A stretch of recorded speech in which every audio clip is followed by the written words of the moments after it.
Top, c'est parti, messieurs, dames, amis chers fidèles téléspectateurs de Diamant TV. Quel plaisir également. Tafash DJ pour vous servir à temps, comme toujours, amis chers fidèles internautes. Bandrabe halpular min salminimon, min jurimon, halamon, homwani Tafash DJ. Ah, yettide Allah, je sais pas en fait. Mu ngi noonu ah. Maa ngi leen di bëggee di leen jaajëfal bu baax a baax ah Tafash DJ pour un autre concept ici sur Diamant TV ah télé bi nga xamante ni si da leen di accompagner 7 jours sur 7 24 heures sur 24. duñu mës a tàyyi di leen bëggal di leen andil ay concept yu toj yu ala daw mi lépp fépp la cette fois-ci fu ñu neex lañ koy defee fu ñu sentir lu ñu saf ba Ndar Kolda Fouta. Matam Kédougou Mauritania yéen ñëpp xaar leen ñu tey fii moo ñu saf dañuy dem sax Guinée. wangoog tey fii moo ñu saf fii lañ koy defee ci place de la nation ñu jaajëfal la bu baax a baax l'international Aïcha la présentatrice autrement maa ngi lay béggee. Tafash nawul naa la. yaa ngi cool. ah mais temps yaa ngi ci dara taw xaw ma dara. ñu bàyyi la nga béggee téléspectateurs yi juste après ñu téléspectateurs maa ngi leen di nuyu di leen jaajëfal di leen wax bienvenue dans votre émission fépp lépp nag. comme concept bi mën nañ ko defee fu ñu neex tey ci diggu mbedd bi lañ ko defee fii ci monument de la renaissance lañ ko defee. mais mbaa xam nga ñun rek ñoo ko fa am. ñun rek ñoo ko sañ. mais Guindo lii ñun rek ko sañ de wuri. barki alxuraan Diamant TV kese sañ lii. mu ngoog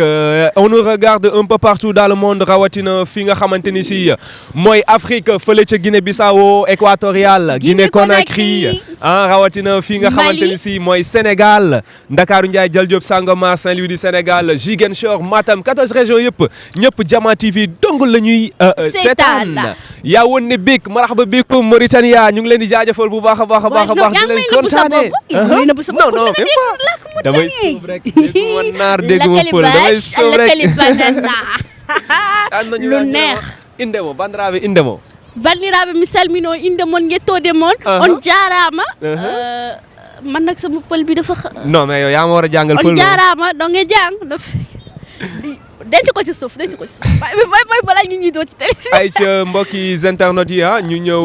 ñëw si suñu première partie émission. fépp lépp comme niñ leen ko waxee woon na. Aïcha concept bu bees tàkk. ces temps-ci dañu gis li nga xamante ni si mooy réseaux sociaux yi. dafa xaw a dense quoi da nga ma bëgg a kaaloo kaay dafa bëri. da nga ma bëgg a kaaloo rek waxal loolu. non mais loolu laa bëgg dama bëgg yow nga génneel ma kaay yi am ci TikTok bi tey ñu traité ko. parce que émission bi on dirait que voilà dinañ xool réseau TikTok bi nu muy demee dinañ xool Facebook YouTube xam nga topp célébrité yi new talent yi fii seen place la da ngeen di ñëw à tout moment mën nañ leen defal ay semi live en direct ici sur Diamant TV artistes yëpp yéen a ko moom ñi nga xamante ni si dañuy def entrepreneuriat ici c'est chez vous yéen ñi nga xamante ni si da ngeen nekk ay new talent di rap di mbalax lu mën a doon ici c'est chez vous yéen ñi nga xamante ni si da ngeen bëgg siwal seen liggéey ici c'est chez vous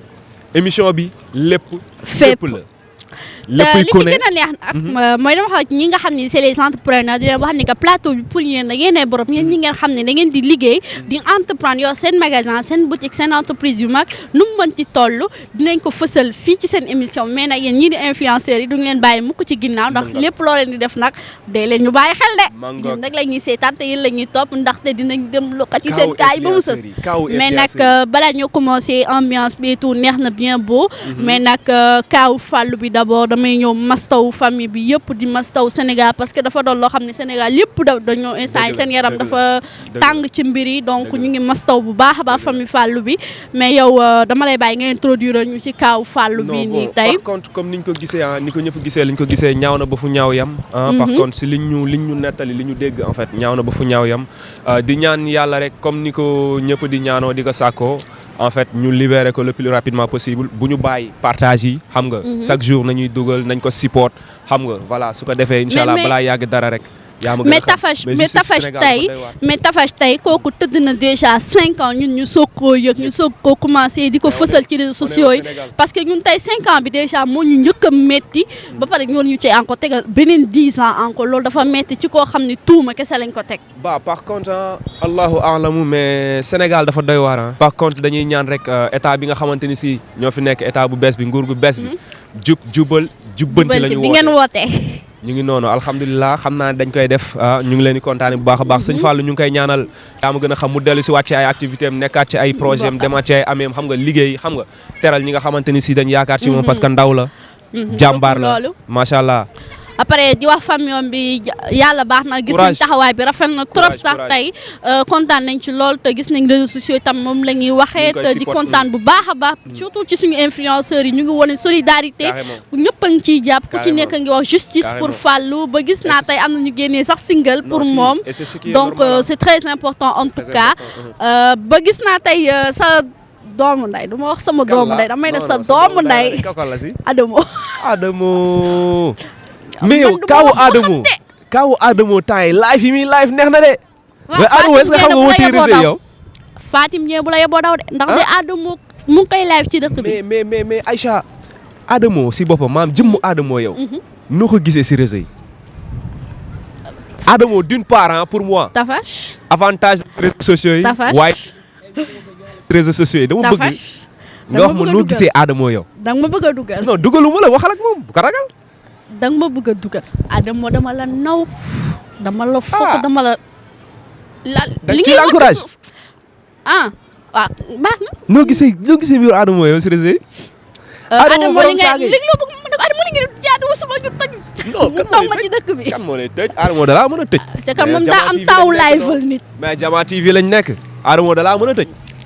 mais Adamo mënul a tëj mais par contre ndaanaan la ñu ngi koy jaajëfal bu baax a baax parce que li muy def neex na sénégalais yi macha allah rabbi li muy def neex na xam nga yaa ma gën a xam mi ngi live xam nga juste nag xam nañ ne du nit ku bon quoi juste daf koy def pour décompresser xam nga histoire de décompresser de d'amener les personnes xam nga dans un autre univers ku si nekk di oublier ay soucis et tout quoi parce que booy xool sax concept yi muy def nii dañ ko recommandé waat pour que mu koy def ay temps doon na ko def yàgg na xam nga jékki-jékki bàyyi ko tu vois un peu voilà jékki-jékki ñëwaat jékkul-jékki noonu rek ñëwaat dañ ko sant pour mu ñëwaat def ko parce que gis nañ ni voilà source la boo xamante ni si nit ñi dañ fay décompresser dañuy soulager ci Adamo ci saaga ndeyam yi tifaare rek lay def ñu ngi koy kontaane bu baax a baax mais avantage nga inconvénient nga ci réseau yi maa la wax li ni mel nañ dem dafa man dama ko naw ci benn côté mooy ni que tey Adamo day jàngalaate ci lu bëri te nit ñi je sais pas bu fekkee dañ ciy def xel Adamo dañoo jàpp ni que saaga kese lay def saaga kese mais d'une part boo xoolee da lay jàngal parce que des fois moom kaa yi gën a laxasu ci biir dëkk bi moo koy génnee wax ci nit ñi ñu bëree ngi yeew waaw kaa yooyu muy kaa doon kan ñan ñoo koy jox parce que Adamo kese une personne qui n'est pas ici au Sénégal bëgg téye Sénégal nii poñe ko ñan ñooy kaa Adamo sénégalais yi tamit sénégalais loolu seen liggéey la seen liggéey la kaa moom seen liggéey la ba TikTok bi sax am nañ seen i page topp kaa ñooñu moom xam naa dinañ bokk ci ñuy dee Adamo mais nag xam naa personnalité publique bokk nañ parce que am na yenn secret yu muy génnee dafa maara di par contre daal en tout cas on sait bel et bien que ni avantage nga ci réseau bi waaye itam inconvénient nga ci réseau bi mu ngi toj dëkk bi ma ngoog mais ñu bës sa jees ñu ñëw am na kaa bu bees ban la si sama toppkatu kaa bi ban la si wayu Badou Fatou Ndiaye bébé Binta mariage am bi coowal mariage yi Sénégal 2025 bi tàng na de côté influenceurs yi mais Wuri l'international mais foog nga jël benn influenceur ñaareel. Wuri ngir yàlla bàyyi ñu sol il te faut ñaareel. Wuri bàyyi ñu sol benn influenceur tamit benn instant suñu gindoo l'international le jeune PDG. de Jama TV le jeune PDG na bàyyi sol carax. déet waay. mais ndaanaan la yow boo xoolee Wuri di nga xam ne ndaanaan la ci biir ndaanaan yi. l'homme de l'ombre ñu ngi lay jaajëfal bu baax a baax liggéey baa ngi nice macha allah amul benn problème nit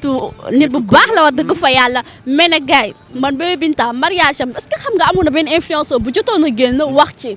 nañ moom ak góor gi nu mu tudd Fallou ñoom ñaar dañuy génn mais yow moom daf ko weddi woon bon par ñu xëy nii rek gis mariage bi par contre Sénégal noonu la boo bëggee say mbir comment dirais-je di en tout cas di sotti foog ngay làqatu ba lépp sotti quoi boo laaxatoo ba lépp nice rek di nga am li nga bëgg quoi mais li nga bëgg fekk yaa ngi koy fësal jàppal ni du Antoine voilà c'est ça quoi del signaler gauche di jaar de droite Wuri du noonu la mangoog aca ñu dem Aïcha déedéet duñu jàll dañuy taxaw bësal foofu Aïcha dañuy taxaw kon yow am na li ngay dëmp kon yow boo mënee jàddal fee yaa ngi feneen non yow sama nit nga yow xamal nga ma lépp 24 heures Saint-Louis nga def fa non mais par contre Saint-Louis bon Diop ba ñu fa yóbbu woon tu le sais voilà am na ndaanaan bu mag a mag bu fa nekk muy Papa Diop un jeune chanteur il est exceptionnel l'homme à la voix d'or temps yi est-ce que xam ngeen moo téye Saint-Louis moo ko poñe booy soirée de gala yi da koy feesal comme pas possible jàkkaarloo yi non day ñëw forcément actuellement bu clip bi pare nii day ñëw booy tu seras ici à Jama TV fii ci Dakar Woo ma Ndiaye leen Jal Diop ñoom ñëpp Sangomar ñu ñu dëbb Sénégal ba mu mokk rumbax télé bu wóor bi mais maa xam la nga dig laa loolu bu soxla clip bi génnee rek tu vas venir inchallah mon ami l'exceptionnel ñu ngi koy kontaane doomu ndayu comment dirais-je ajjuma moo baax sama waa ji maa ngi koy bégee mais Aïcha Diallo tamit suñu actrice bi nga xamante ni si voilà moo def clip bi bëri na clip bu Guinée yu mu def ndaanaan la sa turandoo la ok Aïcha yee ndaanaan lañ ko waaw noo leen bëgg de Aïcha yi je vous aime maa ngi koy kontaane bu baax a baax Prince Vision mon ami aussi sama jeune cadreur bi moom tamit maa ngi koy kontaane bu baax def na fa liggéey bu am solo maa ngi lay bégee mon ami ñu dem papa ici papa sa liste bi dafa bëri est-ce que du def semi live sax mën na dañ nekk ko war a indi mu def live même Ginnaaw. man dama bëgg xam naa ne yow pianiste yi ak tout ça ñoo la ne J'aime mais man bien. ay bongoman yi message lañu ci suuf man dama bëgg ambiance nag bongoman laa bëgg ba pare man ñii di way banlieusards yi xale yi nga xam ne da ngeen di way am seen baat bu neex ñëw leen mais jeex na kon kay ñoo bokk fu ñu bongoman yi laa gën a soxla est-ce que xam nga ñoo bokk banlieusards yi est-ce que xam nga ñoom ñëpp piano clavier xam nga def ay semi live la ñuy def non tu sais bien buñ ne comment dirais-je lu neex Aïcha dara safu ko barki alxuraanu karim non sérieux ñu ngi lay kontaane nag bu baax a baax gis nañ fi tamit coowal bébé bi kii nu mu tëdd ci waay xale bi à teint noir Fatou Ndiaye dégg démb officiel na moog Bastoun yow yëgoo loolu man de cas bi Saint-Louis la ma fekk et ñu ngi koy kontaane bu baax a baax Bas notre frère notre ami doomu ndayu Sibéru Cung ñu ngi lay jaajëfal félicitation bro yàlla na sëy bi barkeel ma ne ko ci yàlla na sëy bi barkeel laxas na xale bi yëguma ko Bas laxas na xale bi nga ne yëgoo ko loolu pub la ban pub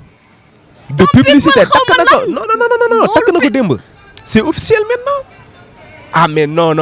waa Aïcha ne me dis pas que ni yow yëgoo mariage bi waaye gars yi du pub ban pub non ban pub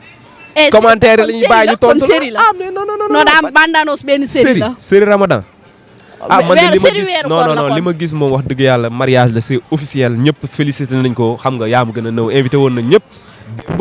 yëngal na def shooting takk xale bi ins bi lew na ko ci farata ak yàlla ak sunnaay Muhammad ñu ngi leen di ñaanal ñu ngi leen di ñaanal sëy bi barkeel voilà ñu am si njaboot gu barkeel xam nga yàlla bàyyi leen ñu ànd suul affaire yi di neex comme que ku nekk nee nga sa morom yaay titulaire bi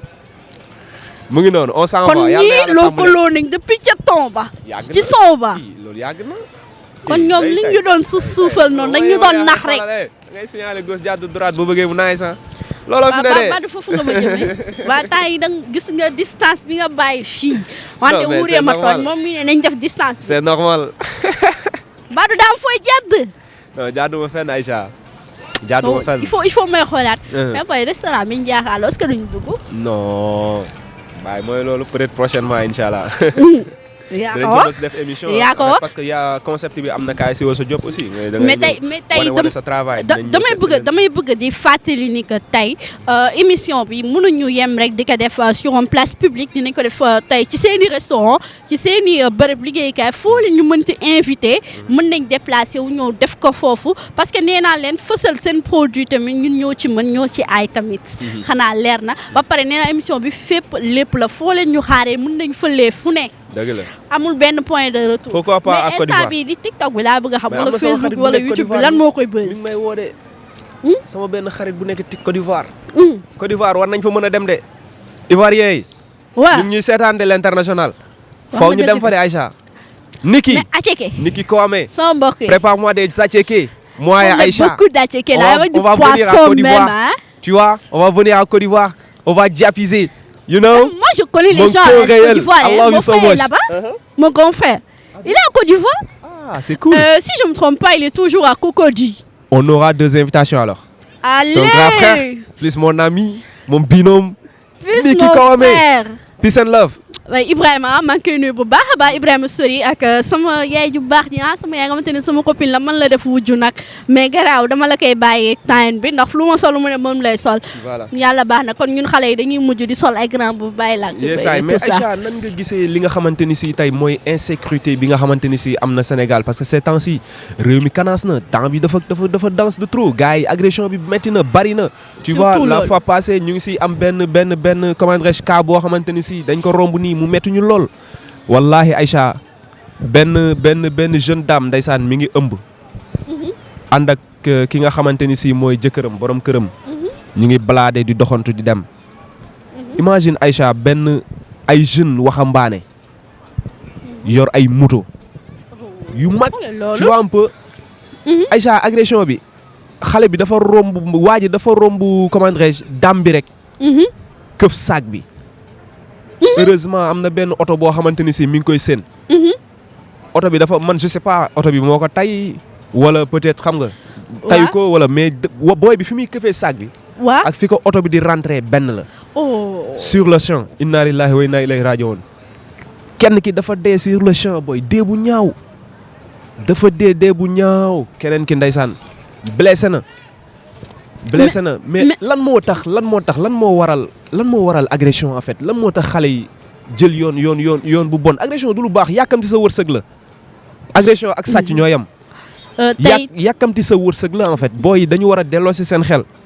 xam nga que lépp loo xamante ni si fii sur terre yàlla namm na ko da nga ko war a am da nga koy am dinga am fa yàlla kon agression war nañ ko bàyyi quoi en fait wax dëgg yàlla booy aussi surtout loolu dañ ciy jot di sensibiliser jeunesse bi di leen wax ni que comme li nga wax léegi laa ci appuyé rek jarul yàkkamti sa wërsëg li nga war a jot da nga ciy jot day jot rek bu jotee rek incha allah dina baax mais nag man je pense que agression bi doonul lu neen parce que tamit il faut dire que ci benn côté tey man est-ce que yaakaaroon ni que tollu nag benn niveau boo xam ni nit ñi c'est pas question que ñoom dëkk bi dafa dëgër ci seen côté bu baax a baax ba des fois dañuy dem ba day indi nga war a boole chômage vie familiale pression sociale kii day bëri ak ñenn ñi du coup dañuy dem ba def loo xam ni bokkul ci ñoom wala dafa doon loo xam ni dafay naturel rek mu neex leen rek ñëw agressé parce que léegi au début daggoon nañ dégg agression mais dafa doon rare boo déggee tey agression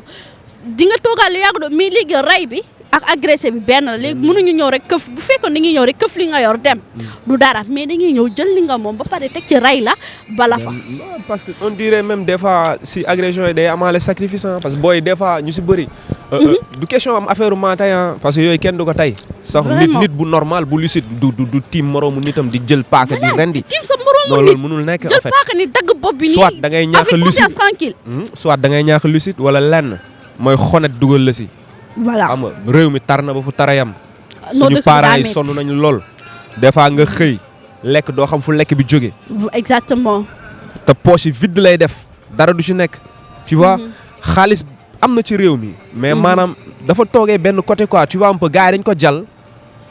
tëj robinet yi sama tonton nee na dëkk bi amul xaalis non am na xaalis tonton Diomaye bële non réew mi am na xaalis bële bi nekk suñu ginnaaw ca palais wa non tonton Diomaye xam na ne réew mi am na xaalis Sonko xam na ne réew mi am na xaalis nee na dëkk bi amul xaalis non mais Sénégal bon par contre suñu budget ñun li ñu am suñuy dette moo ko ëpp wax dëgg fa yàlla mais loolu ñun ñoo ko yóbbee suñu bopp quoi parce que tey da ngay dem si ay pays partenaires yoo xamante ni si en fait da ngay dem pour ñu lebal la pour nga job mais suñu lay joxe dañ lay joxe comment dirais-je la main gauche récupérée par la main droite maanaam dañ lay jox budget ba pare di la sàkkal yow li nga si war a def tey yow ñun xaalis boobu ñu nga xamante ni si ñu ngi ko doon leb bu ñu ko doon jël di ko def tey si agriculture bi di bay mais forcément day jur day multiplier wu après da ngay fay sa bor da ngay téye xaalis mais imagine nga jël xaalis boobu noonu nga def ko comme tey ci ay objet quoi ay choses tu vois un peu ay stade xam nga tu vois extra mooy loolu quoi c'est normal patrimoine yooyu lépp luy dëkk da nga ko war a am comme nga ay stade ay tali yu baax dañ ko war a am mais dafa am lu ko jiitu quoi mais loolu balaa ñu koy am fekk bi tey boo ku xiif da nga war a lekk wër nga lekk xam nga damay yàgg di dégg sama yaay dinaa sac bu vide bu taxaw sac bu vide bu taxaw xiif mën na sàccaloo nit tey xiif mënul ànd ak leen non xiif mën na sàccaloo nit tali bi lu mu rafet dëkk bi lu mu rafet nit ñi bu ñu amul lu ñuy lekk am ndaw ñi amuñu liggéey est-ce que dinañ topp tali bi di dox rek non kon boobaa lu ñu rom ci tali bi ñu koy jël est-ce que xam nga Aïcha joxe état war na jàppale jeunesse bi ñu am liggéey di créer ay emploi di jàppale jeunesse bi ñu am ci la luñ jàpp entreprise yi tamit recruter gu dafa mel ni dañoo bàyyi recruter carrément par contre en fait parce que da ngay gis ku la ne man déposé na entreprise tel dina compter lu dem ci 10 entreprises yu mu déposé mais amul benn ressource